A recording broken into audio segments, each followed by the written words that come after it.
గురుగారు ఇప్పుడు ఈ శ్రావణ మాసంలో 4 శుక్రవారాలు ఏదైతే వస్తుందో, అందులో ఏ శుక్రవారం మనం వరలక్ష్మి పూజ చేసుకుంటే బావుంటుంది?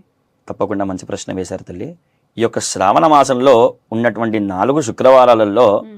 పౌర్ణమికి ముందొచ్చేటువంటి శుక్రవారము అనగా 2వ శుక్రవారము వరలక్ష్మి వ్రతాన్ని నిర్వహించుకుంటాము. కుదరనప్పుడు 4వ శుక్రవారము ఈ యొక్క వరలక్ష్మి వ్రతము చేసుకోవచ్చును. ప్రతి ఇంట అమ్మవారిని సాయంకాలము వేళలో అంటే ప్రదోషకాలంలో అమ్మవారిని పూజిస్తూ ఉండాలి.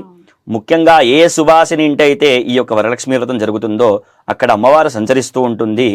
మనము భక్తి శ్రద్ధలతో నియమనిష్టలతో ఆ యొక్క అమ్మవారిని పూజిస్తే కోరుకున్నటువంటి కోరికలన్నీ తీర్చడమే కాకుండా ఇంట ధాన్యాభివృద్ధి, ధనాభివృద్ధి, అష్టలక్ష్మి అనుగ్రహాన్ని పొందుతూ ఉంటాము.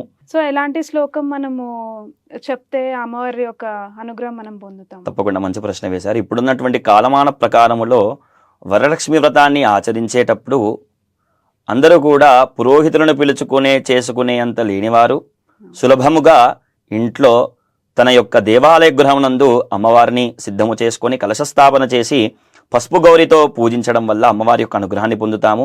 ఆ యొక్క పసుపు గౌరి అమ్మవారిని పూజించడానికి ఒక మంత్రం ఉంటుంది.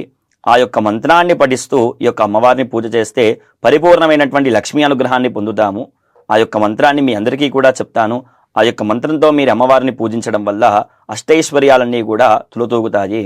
ఈ యొక్క మంత్రము సిద్ధలక్ష్మీర్ మోక్షలక్ష్మీర్ జయలక్ష్మీం సరస్వతి శ్రీలక్ష్మీ వరలక్ష్మీశ్చ మహాలక్ష్మి నమోస్తుతే. ఈ యొక్క మంత్రాన్ని పఠించడం వల్ల అమ్మవారి యొక్క పరిపూర్ణమైనటువంటి అనుగ్రహాన్ని పొంది ధాన్యాభివృద్ధి, ధనాభివృద్ధి, అష్టలక్ష్మి అనుగ్రహాన్ని పొందుతూ ఉంటారు. శుభం. చాలా గొప్ప విషయాలు చెప్పారు గురుగారు. మాకు మా వ్యూవర్స్ కి కూడా చాలా ధన్యవాదాలు. సంతోషం అండి. ధన్యవాదాలు.